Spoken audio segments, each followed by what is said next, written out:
Mari kita buka Alkitab kita pada pagi hari ini. Saya akan bicara sepanjang bulan Juli tentang jadilah teladan. Dan pagi ini kita akan belajar tentang menjadi garam dunia dan terang dunia. Buka Alkitab Matius pasal 5 ayat 13 sampai ayatnya yang ke-16. Kamu adalah garam dunia.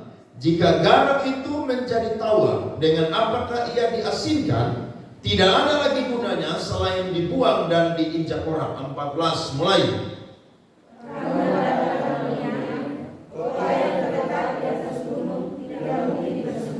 Lagi pula, orang tidak menyalakan pelita lalu meletakkannya di bawah gantang, melainkan di atas kaki dia, sehingga menerangi semua orang di dalam rumah itu. 2, 3 sama-sama.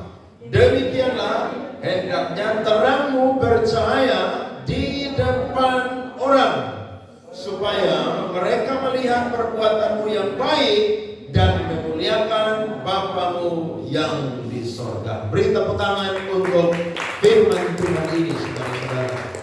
Kalau kita baca ini firman, ini merupakan topik kedua daripada khotbah Yesus di bukit. Pada waktu itu ada banyak orang-orang yang lapar dan haus untuk dengar pengajarannya Yesus. Dan juga murid-murid yang dia pilih itu bersama-sama untuk mendengarkan pengajaran Tuhan Yesus. Kalau kita baca firman ini, rasa-rasanya firman ini tidak mengandung nilai teologi sedikit pun yang kuat, saudara-saudara. Ya, karena berbeda dengan firman-firman yang bersifat doktrinal. Tapi pagi ini saya dan saudara belajar bagaimana sesuatu yang praktikal itu bisa menjadi doktrinal dalam kehidupan kita. Kenapa? Karena sesuatu yang sederhana bukan berarti itu tidak membawa dampak, tetapi itu akan membawa dampak untuk kita semua. Sederhana, Yesus mengatakan tentang dua hal atau dua benda yang pada waktu itu adalah benda yang sangat murah, benda yang sangat sedikit, atau benda yang sangat kecil. Tapi ternyata Alkitab berkata bahwa benda ini dia punya dampak yang sangat luar biasa. Benda itu adalah garam, dan yang kedua adalah pelita.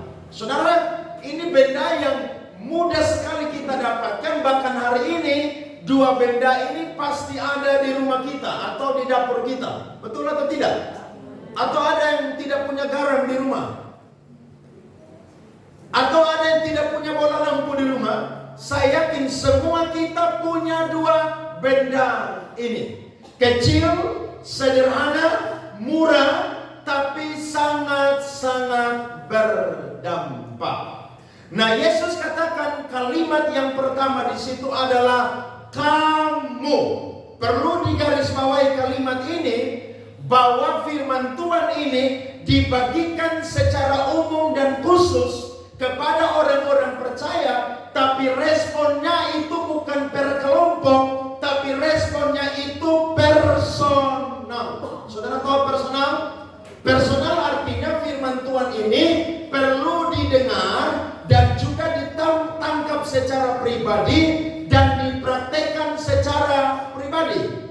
Karena kalau ini dilibatkan dalam sebuah kelompok, maka satu orang yang salah, maka kelompok itu akan salah semua. Tidak, saudara-saudara. Satu orang yang salah bukan berarti semua kelompok itu akan salah. Contohnya, ada satu orang dalam gereja yang buat masalah sehingga orang tanya, dia gereja di mana? Oh, dia gereja di GBI Kupang Presenter. Loh, gara-gara saudara punya perbuatan, gereja tidak bisa disalahkan. Kenapa? Karena saudara yang melakukan dosa tersebut.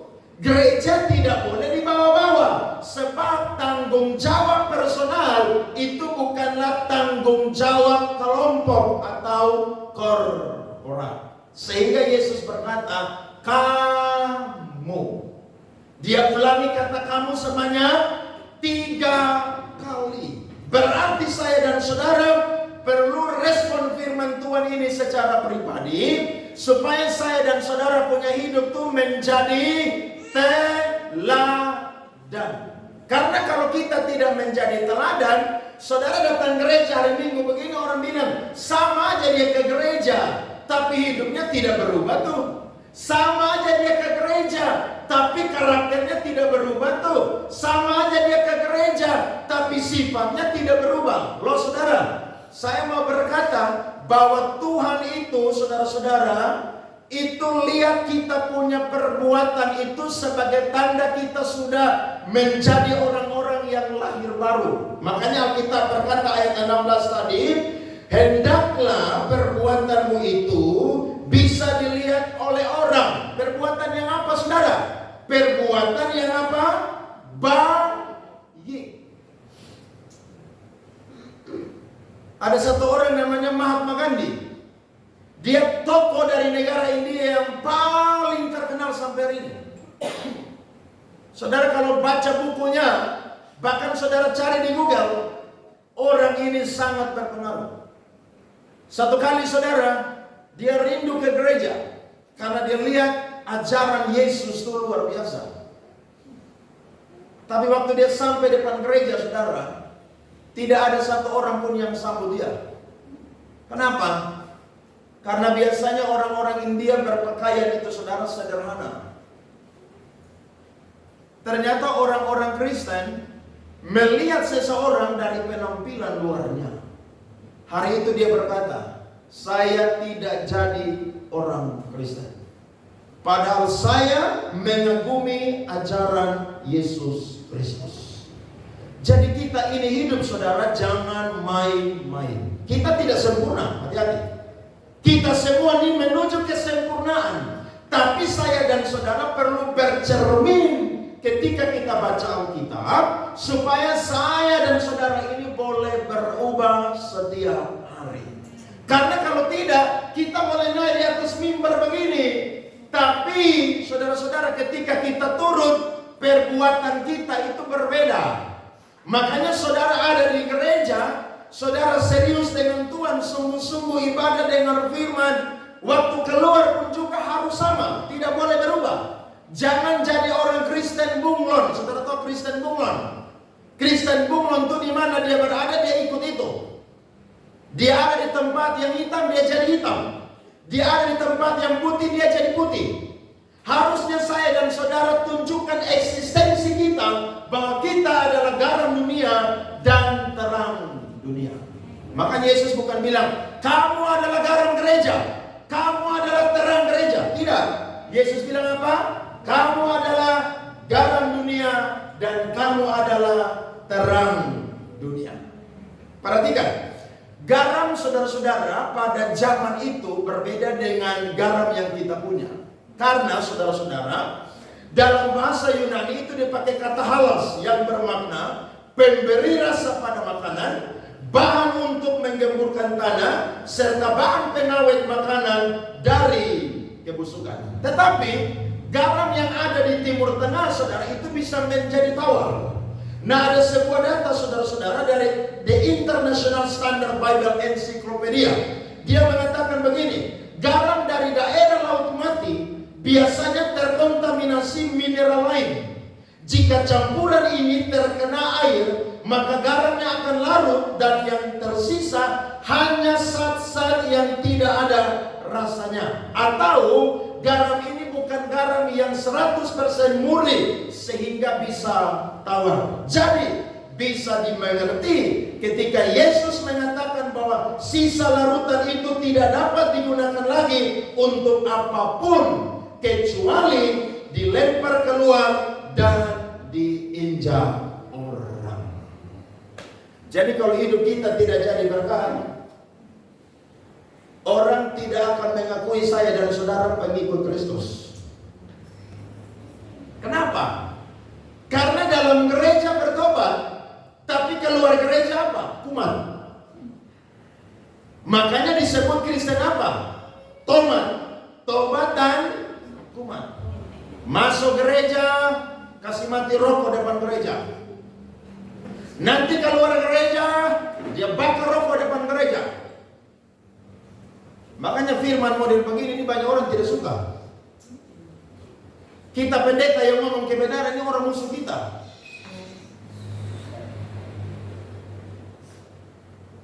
Mau gereja besok saudara-saudara, berhenti minum mabuk dulu. Nanti pulang gereja, mulai Senin sampai Jumat, hantam lagi mabuk-mabukan. Kristen model begini tidak layak disebut garam dunia dan terang dunia. Karena bersifat munafik ketika ada di gereja. Tapi ketika keluar di gereja, saudara, aduh, itu dia punya aslinya tuh akan kelihatan. Tapi firman ini harus disampaikan supaya kita semua belajar, saudara-saudara, berubah setiap hari. Kemudian terang, saudara. Nah, pada zaman Tuhan Yesus hidup atau di Timur Tengah, rumah-rumah itu, saudara, itu biasanya kurang ventilasi.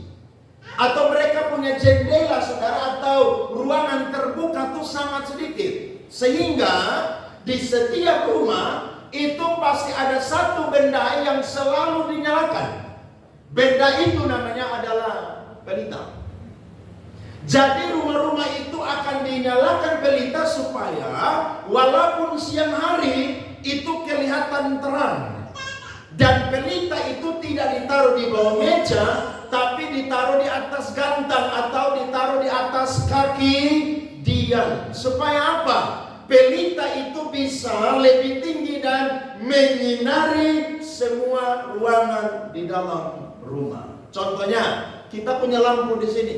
Saudara coba taruh di lantai. Apakah dia bisa bercahaya dengan rata, saudara-saudara?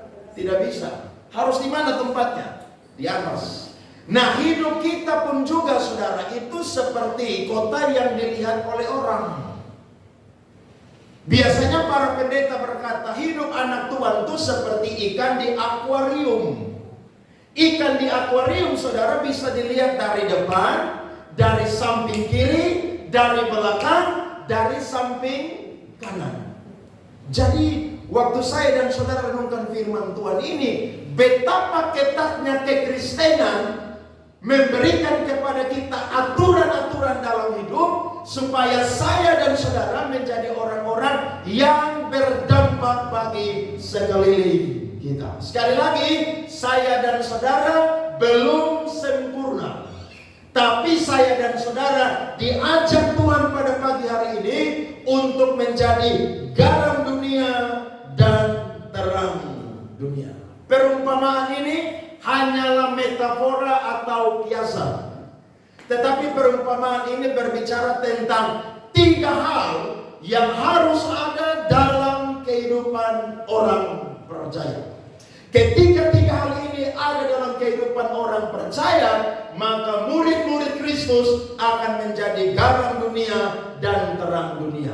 Hidupnya akan berdampak baik, berpengaruh baik, dan menjadi teladan bagi dunia di mana kita berada. 3 hal ini, yang pertama adalah firman, yang kedua adalah identitas, dan yang ketiga adalah karakter. Nah, saya akan sorot 3 hal ini, saudara-saudara. Yang pertama, kalau saya dan saudara mau jadi garam dunia dan terang dunia, maka harus ada kebenaran firman Tuhan di dalam kehidupan kita. Firman Tuhan itu menjadi dasar dalam kehidupan kita. Daud pernah berkata, aku simpan Tauratmu di dalam dadaku. Bahkan aku renungkan Tauratmu itu siang dan malam. Kalau saya dan saudara punya hidup mau jadi berkat, saudara harus hidupi firman Tuhan setiap hari. Saya dan saudara harus bergaul dengan Alkitab setiap hari. Baca firman selagi masih ada waktu, saudara. Jangan baca firman hanya di gereja atau di jam-jam persekutuan. Tidak boleh. Tapi harus baca firman, saudara, tiap hari.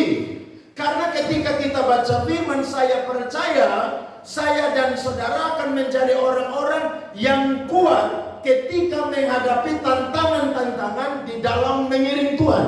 Saudara perhatikan ayat 10 sampai ayat 12 dari Matius 5. Lihat ayat di atas, saudara. Ada 3 ayat di situ. Alkitab berkata, berbahagialah orang yang dianiaya oleh sebab kebenaran, karena mereka lah yang mempunyai kerajaan surga. Berbahagialah kamu jika karena kamu dicela dan dianiaya, dan kepadamu difitnahkan segala yang jahat.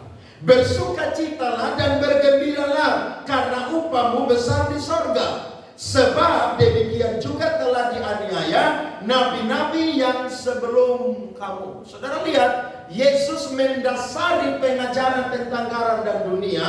Dia membagikan tentang ucapan-ucapan bahagia. Dan firman ini menjadi dasar supaya para murid itu kuat di tengah-tengah dunia ini yang jahat. Saya dan saudara tidak akan bisa berdiri tanpa firman yang menopang kita. Kalau ada firman dalam hidup kita, saya dan saudara mau buat apa-apa pasti pikir firman. Loh, firman berkata, saudara hendaklah jangan keluar caci maki dari mulutmu. Saudara mau maki orang, saudara ingat firman Tuhan. Janganlah hendaknya engkau iri hati. Saudara mau iri hati, saudara ingat apa? Firman Tuhan. Janganlah engkau merencanakan rencana yang jahat. Waktu saudara mau rencanakan yang jahat, saudara ingat apa? Firman Tuhan. Tidak heran Daud berkata, firman-Mu menjadi pelita bagi kakiku dan terang bagi jalanku. Saya dan saudara kalau tidak ada firman, kita ini akan sesat. Bukan cuma doktrin sesat, praktek juga sesat. Karena tidak ada apa saudara-saudara? Firman. Saya waktu belajar tentang sejarah Alkitab, saudara, ngeri saudara. Saudara pikir Alkitab ini dibuat ini dengan gampang. Satu-satunya kitab suci yang mau dimusnahkan sampai hari ini adalah apa? Alkitab. Kitab-kitab yang lain orang tidak pusing. Tapi ini kitab saudara, orang usaha untuk apa? Musnahkan. Tapi tahukah saudara, sudah kurang lebih saudara-saudara 1000 bahasa lebih saudara itu sudah diterjemahkan ke dalam bahasa-bahasa yang berbeda. Supaya apa? Orang-orang yang ada di kampung-kampung, di dusun-dusun, di desa-desa, di pedalaman-pedalaman, dari suku-suku yang berbeda, mereka ketika punya Alkitab, mereka bisa apa? Mengerti.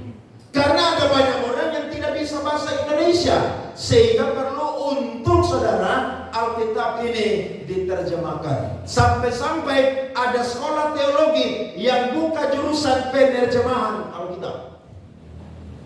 Karena firman ini saudara sangatlah penting. Kalau saya dan saudara mau jadi teladan, firman harus tinggal dalam hidup kita. Kalau firman tidak ada, saudara mau buat apa ikut saudara mau aja.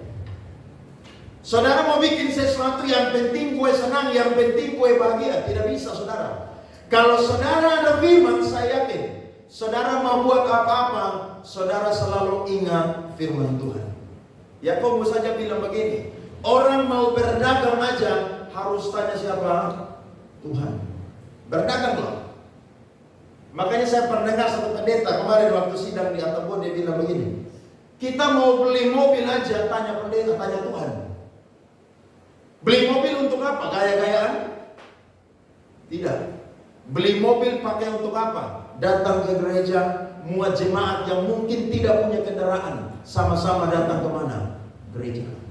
Pulang saudara harus berkorban untuk apa? Antar jemaat yang mungkin tidak punya apa? Kendaraan pribadi. Mau beli mobil aja, saudara pikir bagaimana bisa jadi berkat buat orang lain.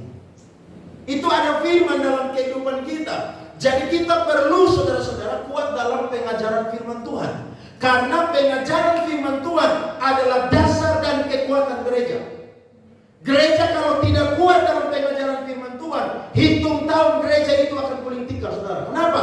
Karena tidak ada pengajaran firman Tuhan yang benar dan tegas yang disuarakan dari mimbar. Dan saya mau berkata, firman Tuhan tidak selalu manis, tapi firman Tuhan juga bisa apa, saudara? Pahit. Firman Tuhan juga bisa apa? Sakit.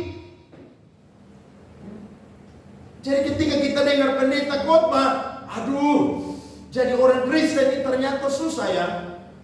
Jadi orang Kristen ternyata hidup tidak boleh sembrono. Saya suka dengan rumah-rumah yang ada firman Tuhan ketika digantung-gantung tuh di ruang tamu, ruang tengah, ya. Banyak orang suka ke toko-toko rohani itu beli tulisan-tulisan Alkitab. Bagus juga sih. Tapi ingat, tulisan itu bukan menjadi mantra.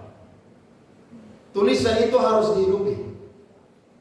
Makanya setan tidak pernah takut saya dan saudara pegang Alkitab. Hati-hati. Setan hanya takut dengan orang yang bergaul dengan firman setiap hari dan melakukan. Amin. Kalau mau jadi garam dunia dan terang dunia, bergaul dengan firman itu menjadi dasar dalam hidup saya dan saudara. Saudara mau buat apa-apa, saudara ingat kebenaran firman Tuhan. Saya suka dengan perkataan Paulus. Dia bilang dia adalah tawanan roh. Saudara tahu tawanan roh? Artinya orang yang berjalan sesuai dengan perintah roh Allah. Mau buat sesuatu saudara-saudara tidak sembarangan. Karena ingat, Tuhan bilang kamu adalah garam dunia, kamu adalah terang dunia. Dunia yang dimaksudkan oleh Tuhan Yesus adalah dunia yang sudah rusak. Dan menuju akhir zaman saudara, dunia bukan tambah baik, tapi dunia akan tambah rusak. Tidak heran Yohanes berkata, dunia ini sedang lenyap dengan segala keinginannya, tapi orang yang melakukan kehendak Allah akan tetap hidup sampai selama-lamanya. Beri tepuk tangan kepada Tuhan. Amin. Jadi kalau mau jadi garam dan terang dunia, baca firman. Satu kali saya baca Amsal pasal 26 ayat 27. Firman Tuhan itu berkata, siapa yang menggali lubang akan masuk ke dalam lubang. Wih, ternyata ini bukan pepatah dunia. Ini firman Tuhan. 23. Siapa menggali lubang untuk orang lain akan terperosok ke dalamnya. Siapa menggelindingkan batu supaya menimpa orang lain akan tertimpa sendiri oleh apa? Nah, saudara lihat tuh, Alkitab catat firman yang praktis, tapi itu jadi peringatan untuk kita. Saudara nabur sesuatu yang jahat, dia nuai pun juga pasti akan apa? Jahat. Makanya saudara yang anak-anak muda bergaul baik-baik. Saudara mau pelayanan, mau kerja, tapi pergaulan engkau tidak baik, orang bilang sama aja dia. Munafik datang ke gereja, kenapa? Ya pergaulan di luar rusak. Kumpul sama anak-anak yang minum, dia juga minum. Kumpul sama anak-anak yang rokok, dia juga rokok. Kumpul sama anak-anak muda yang sukanya menjelek-jelekan orang, fitnah orang juga. Tidak ada perbedaan. Saya dan saudara perlu untuk apa? Berubah. Orang-orang tua juga demikian. Saudara harus hati-hati bergaul di lingkungan saudara. Kalau ada ibu-ibu yang punya karakter tidak baik saudara, yang tidak bergaul dengan firman, stop bergaul. Makanya saya baca ada satu tulisan minggu lalu di Facebook. Tulisan itu berkata begini, kita tidak bergaul duduk dengan orang ngomong kita. Tapi kalau kita bergaul duduk dengan orang itu, kita ngomong orang lain. Mending gak usah bergaul. Loh, saudara tidak bergaul dengan orang yang merugikan saudara, saudara tidak akan rugi. Bergaulah dengan orang yang membawa keuntungan dalam hidupmu. Alkitab aja bilang, siapa bergaul dengan orang bebal, dia jadi bebal.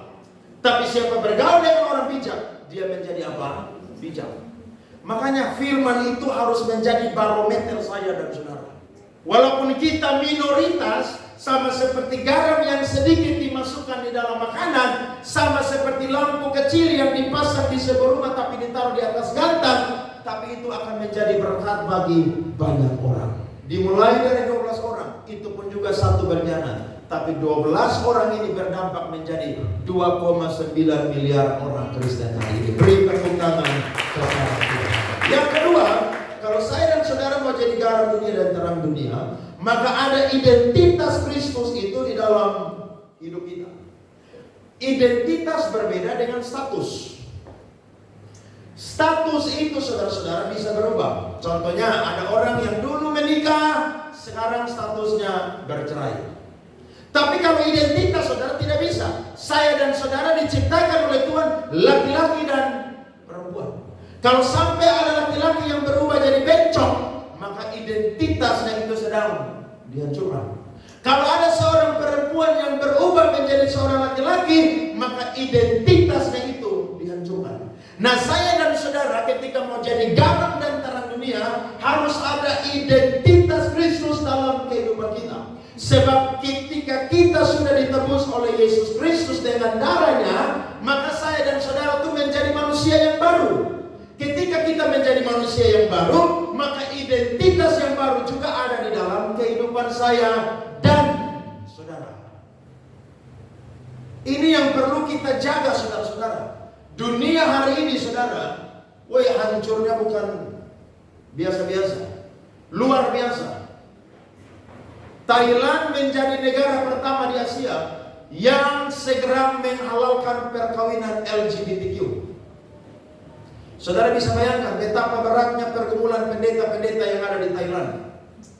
Sekalipun di sana kekristenan sangat minoritas, tapi pendeta harus memberkati pasangan gay, pasangan lesbi. Bahkan ada yang nikah dengan hewan binatang pun juga pendeta harus apa? Berarti. Saya heran, orang hidup, saudara sudah tahu Tuhan cipta tuh perempuan dan laki-laki. Tapi masih ada juga laki-laki yang suka dengan laki-laki. Masih ada perempuan yang suka dengan apa? Perempuan. Apakah Tuhan salah cipta manusia? Tidak dong. Tuhan bentuk manusia sempurna loh. Nanti saudara pulang, saudara baca Imamat 18 ayat 3. Tahu usah buka. Dengan Imamat 20 ayat 13. Itu Tuhan berkata, jangan engkau hidup sama seperti orang-orang di sekelilingmu yang menikah atau kawin sesama dengan laki-laki. Jadi homoseksual itu bukan ciptaan Tuhan, bukan. Tapi orang, saudara, karena tidak punya identitas Kristus, dia berkata bahwa ya Tuhan cipta saya model begini, jadi ya takdir Tuhan. Takdir Tuhan model apa? Model begitu.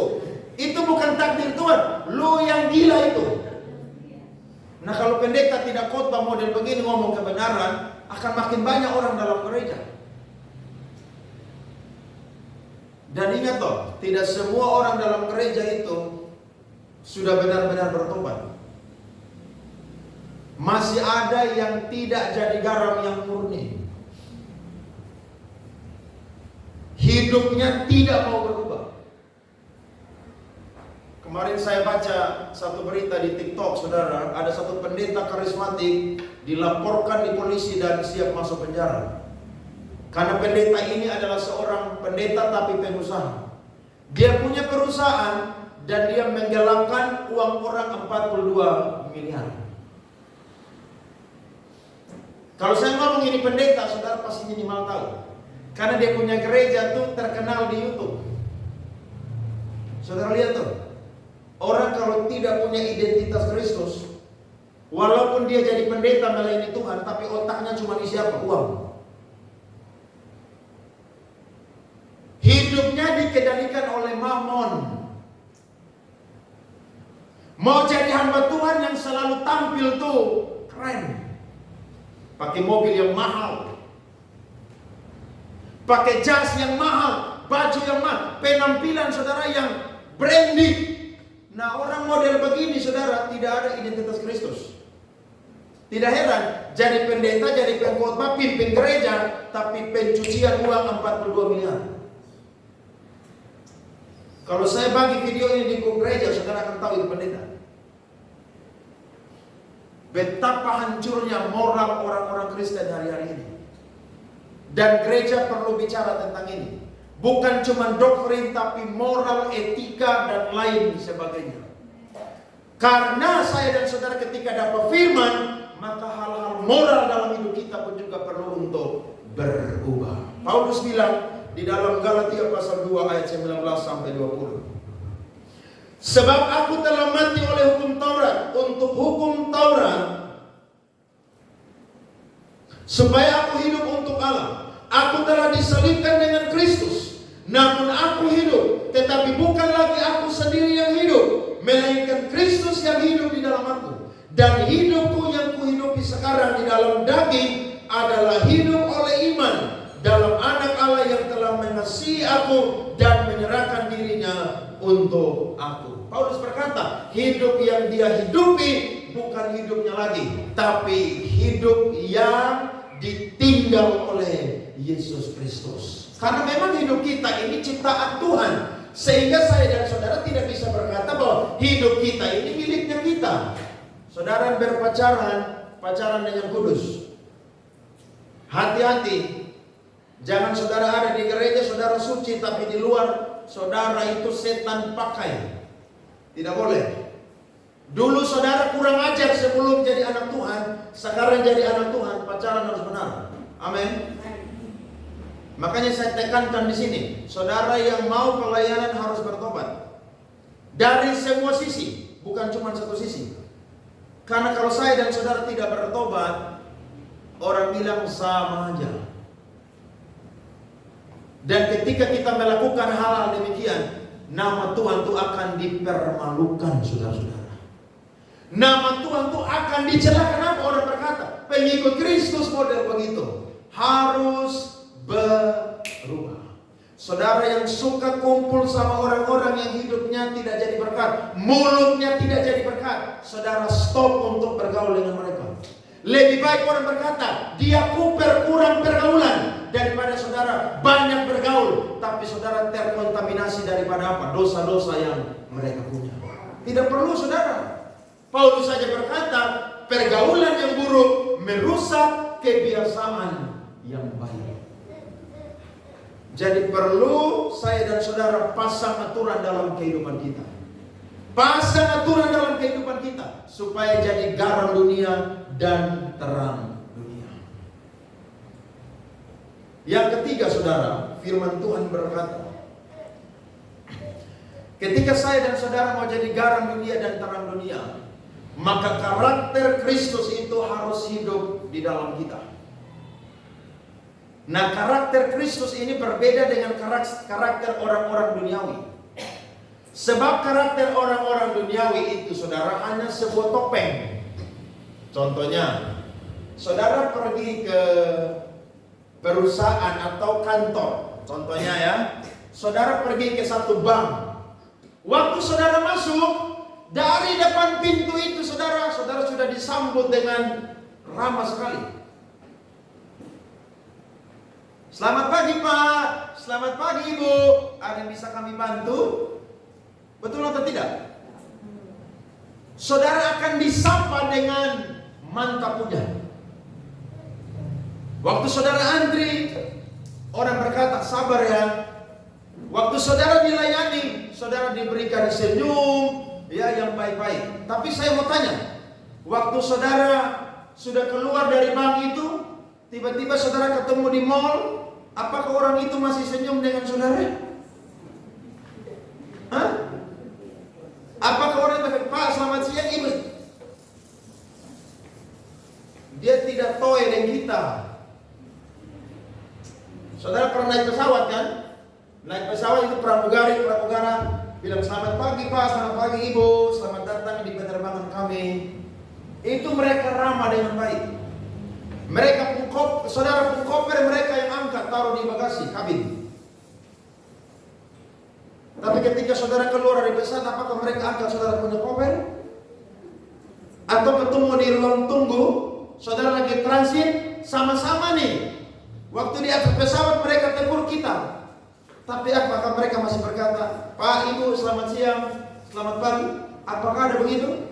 Tidak ada. Nah, itu karakter duniawi. Tapi kalau karakter Kristus, saudara, di dalam sama, di luar itu juga apa? Sama. Atau di luar sama, di dalam juga apa? Sama. Saudara bilang salam dengan orang lain, murni saudara tuh menghadirkan damai sejahtera dalam hidup dia. Tapi kalau saudara punya karakter duniawi, salam di bibir mulut, tapi di hati, iya kan, betul kan? Musuh dalam selimut. Coba buka Amsal 26 ayat 3, firman yang tadi. Mari kita baca. Seperti pecahan periuk bersalurkan perak, demikianlah bibir manis dengan apa? Itu orang yang karakter duniawi begitu. Penampilan luar tidak sama dengan dalam. Ramah dengan orang, tapi di dalam saudara niat jahatnya tidak karu-karuan.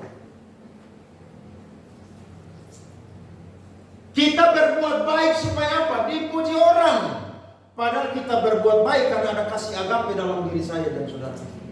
Kasih agape itu selalu memulai, bukan apa? Menunggu. Makanya Yesus berkata, lebih dahululah untuk apa? Memberi hormat satu dengan yang lain. Kenapa? Karena memang kasih agape itu saudara selalu mendahului, bukan apa? Menunggu. Tidak heran budaya di KPC, siapa yang datang harus bilang apa? Shalom.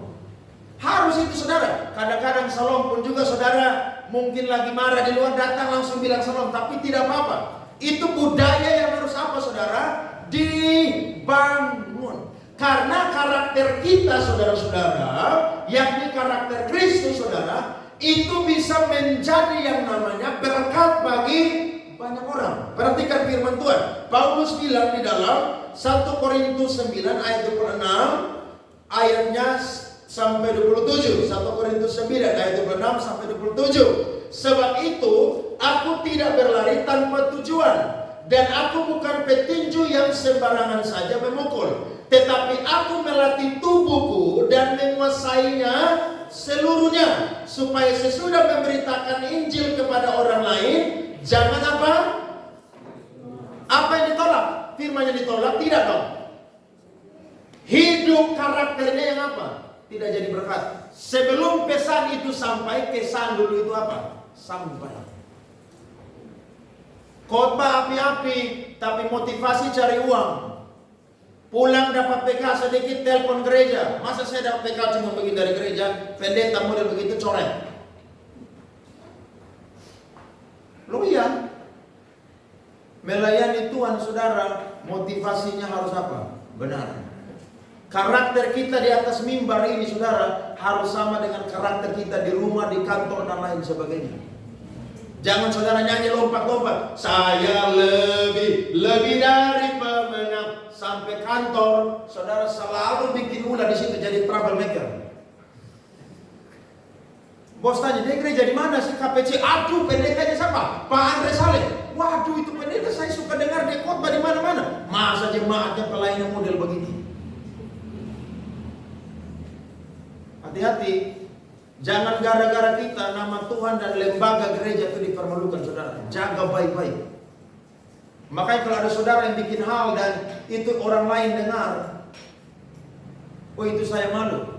Kurang lebih 3 tahun yang lalu lah, ada 2 anak muda di sini saudara melakukan satu hal yang viral. HP saya baru jam 5 pagi mau bangun doa, sudah bunyi ting ting ting ting ting. Pak Andre, ini jemaatnya Pak Andre kan? Saya lihat, oh iya. Itu saya malunya minta ampun saudara. Pada saya khotbah ini kurang keras apa di KPC sini. Sampai-sampai saudara tidak mau datang gereja. Aduh bagian kalau khotbah hati sakit, telinga sakit, pikiran sakit. Tapi itu yang saya bilang tadi, kebenaran itu bersifat personal, bukan kelompok. Tapi dari kita yang personal ini kalau tidak jaga hidup kita, korporat kelompok itu akan malu.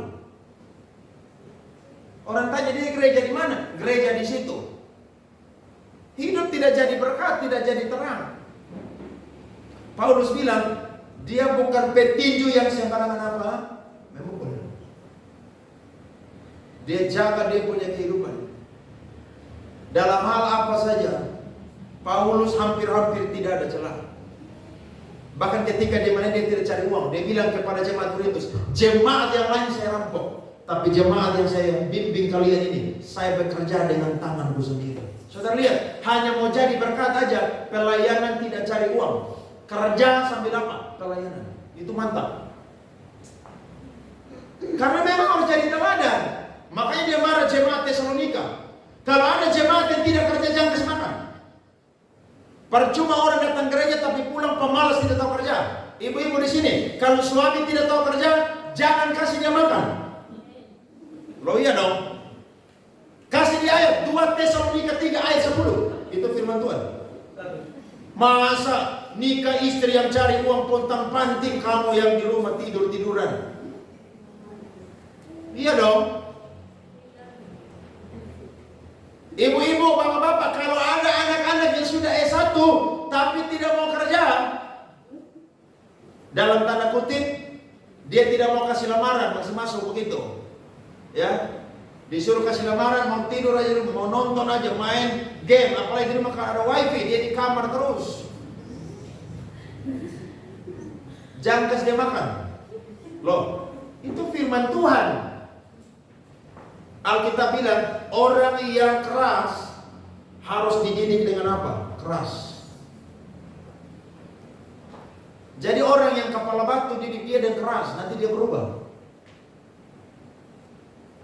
Sekalipun firman Tuhan bilang begini, 1 pukulan kepada orang benar itu akan berubah dia, daripada 100 pukulan kepada orang bebal tapi tidak akan berubah dia. Amin. Berubah. Saudara ada di kampus, jadi terang di kampus. Karena kalau kita tidak berubah, hidup kita ini tidak akan terpanjang. Bahkan Paulus bilang, saudara, ini lebih keren lagi. Dia bilang hidupnya itu bau yang harum. Saudara tahu? 2 Korintus 2, mari kita baca firman ini. Ayat 14 sampai 15. Tetapi syukur bagi Allah yang dalam Kristus selalu membawa kami di jalan kemenangannya. Dengan perantaraan kami, Ia menyebarkan keharuman pengenalan akan Dia di mana-mana. Ayat 15, 23. Sebab bagi Allah kami adalah bau yang harum dari Kristus di tengah-tengah mereka yang diselamatkan dan di antara mereka yang binasa. Lihat tuh, hidupnya apa? Wangi. Namanya baik. Tidak heran Salomo bilang, nama yang baik, nama baik lebih baik daripada apa? Minyak yang mahal. Hidup kita ini, saudara, harus wangi. Bukan wangi yang bikin orang pingsan, orang tidak suka. Wangi yang enak. Ketika orang dengar kita, orang lihat hidup kita, orang bilang, yang betul dia tuh pengikut Kristus.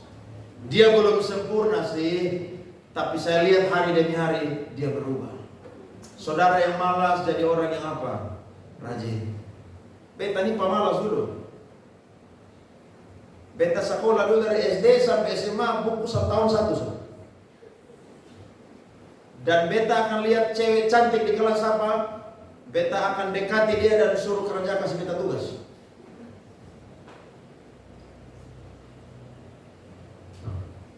Tapi ketika beta berubah, bertobat, saudara, beta jadi orang yang suka belajar hari ini.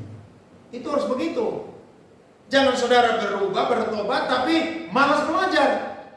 Datang gereja rajin, tugas kuliah tidak kerja. Nah, itu bahaya tuh. Loh, dia gereja tiap hari, tapi kok kuliah tidak pernah kerja tugas. Woi, dosen bilang, lebih baik kamu pindah agama aja deh. Kenapa? Karena praktek hidupnya tidak cocok dengan apa? Teorinya. Saudara lihat orang yang mencuri, tegur dia. Jangan ikut mencuri dengan dia. Saudara lihat orang yang sedang berdosa, harus tegur dia dengan firman Tuhan. Harus tegur. Jangan kita seperti bunglon yang saya bilang tadi di awal. Harus tegur. Walau kita dibenci, saudara, tidak apa-apa. Memang kebenaran itu, saudara, sakit. Siapa bilang kebenaran itu tidak sakit? Kebenaran itu sakit, saudara. Tapi ingat, sekalipun itu sakit, saudara, tapi itu pun juga adalah obat yang bisa menyembuhkan saya dan saudara. Jadilah garam dunia dan terang dunia. Lewat firman yang ada dalam hidup kita, lewat identitas Kristus yang ada dalam kehidupan kita, dan juga lewat karakter Kristus yang ada dalam kehidupan kita. Ada yang bilang, Tuhan kan lihat hati. Betul Tuhan cuma lihat hati? Paulus bilang kepada jemaat Efesus, 1 Timotius pasal 2. 1 Timotius pasal 2 ayat 9. Ini ayat terakhir untuk kita semua. Lihat firman Tuhan ini ya. Jadi kalau ada yang bilang Tuhan lihat hati, dia tidak baca Alkitab. Tuhan lihat dari ujung rambut sampai ujung kaki. Dari luar, dari dalam. Demikian demikian juga hendaknya perempuan. Hendaklah ia berdandan dengan apa? Dengan apa kaum wanita? Pantas. Makanya saudara pakai pakaian. Kira-kira saya pakai ini pakaian pantas atau tidak? Loh iya dong. Karena kan mau jadi garam dunia dan terang dunia. Kira-kira saya pakai ini pakaian pantas atau tidak pantas? Kemudian Alkitab berkata lagi apa? Dengan apa saudara? Sopan. Kira-kira saya pakai ini pakaian sopan atau tidak? Ada yang berkata, kok boleh aja begitu? Yaitu budaya mereka yang dipengaruhi oleh budaya barat yang tidak Alkitabiah. Tapi kalau budaya Alkitab, saudara, perempuan-perempuan berpakaian itu sopan. Kenapa? Karena memang itu harus menjadi berkat. Tidak heran ketika orang-orang yang melayani Tuhan di Perjanjian Lama, mereka punya pakaian aja saudara, disucikan dengan darah dan apa? Minyak urapan dan apa? Air. Karena memang itu sesuatu yang wajib saudara-saudara. Kemudian kita berkata apa? Dan apa? Sederhana. Bukan berarti saudara tidak boleh pakai konteksnya adalah mewah. Pada zaman itu orang-orang yang berpakaian tidak pantas, tidak sopan, tidak sederhana, itu perempuan-perempuan pelacur. Tapi pada zaman kita, sesuatu yang kalau kita dapat bagus, ya pakai aja tidak apa-apa. Karena memang kita mampu membeli. Yang penting saudara jangan kreditan, tidak bayar-bayar. Kalau mampu beli, silakan beli. Tapi ingat, pantas dan apa? Sopan. Saya lihat ya, ada anak-anak muda melayani di gereja, baju di atas pusat. Pelayanan di gereja, pakai baju di sini, bayangkan. Lu mau pamer siapa? Dan model begini saya akan hantam. Saya tidak akan takut-takut. Lu mau tidak suka saya tidak apa-apa. Lo pakai pakaian tuh yang sopan. Saudara ke kantor aja pakai baju sopan atau tidak? Ketemu presiden, wali kota, gubernur sopan atau tidak? Sopan. Yang ketemu gubernur dengan wali kota dengan model pejabat tuh itu hanya perempuan Sunda, saya begitu. Lo iya dong kan jual diri toh. Tapi kalau perempuan yang sopan ketemu pejabat atau orang penting, pakainya apa? Sopan. Bila perlu apa? Kebaya. Saudara tahu kebaya? Tertutup dari atas sampai bawah. Rambutnya jangan apa? Berkembang-kembang. Jangan memakai emas atau mutiara ataupun apa. Pakaiannya apa? Mahal-mahal. Konteks pada waktu itu yang pakai model begini perempuan Sunda. Tapi pada zaman kita, kalau saudara bisa beli anting-anting emas, pakai aja. Yang penting apa? Sopan. Kemudian apa lagi? Pantas. Kemudian apa lagi saudara? Sederhana. Lanjut, firman Tuhan berkata, tetapi hendaklah ia berdandan dengan perbuatan baik seperti yang layak bagi perempuan yang apa? Beribadah. Jadi perempuan yang beribadah beda dengan perempuan yang tidak ibadah. Jadi biar perempuan gila di luar sana yang model begitu, saudara yang beribadah jangan sama ke mereka. Tidak boleh. Tidak boleh. Harus berubah. Kenapa? Kita ini perempuan yang beribadah kepada Allah yang benar. Jadi harus jadi berkat dari ujung rambut sampai apa? Ujung kaki. Jadi bukan cuma teori, tapi prakteknya harus juga sama. Ya, itu yang Tuhan tekankan pagi hari untuk kita semua. Selamat menjadi garam dunia dan terang dunia. Di mana kita berada, garam itu bisa dirasa, terang itu bisa dilihat. Amin. Saudara hidup harus dirasa oleh orang. Hidup jadi berkat buat kita. Saudara punya hidup harus jadi apa? Terang, menyinari kegelapan di sekeliling kita. Di mana kita ada, hidup kita jadi berkat bagi banyak orang. Tuhan berkati kita semua pagi ini. Amin buat kebenaran firman. Mari kita bangkit berdiri, kita akan masuk dalam perjamuan kudus pada pagi hari ini.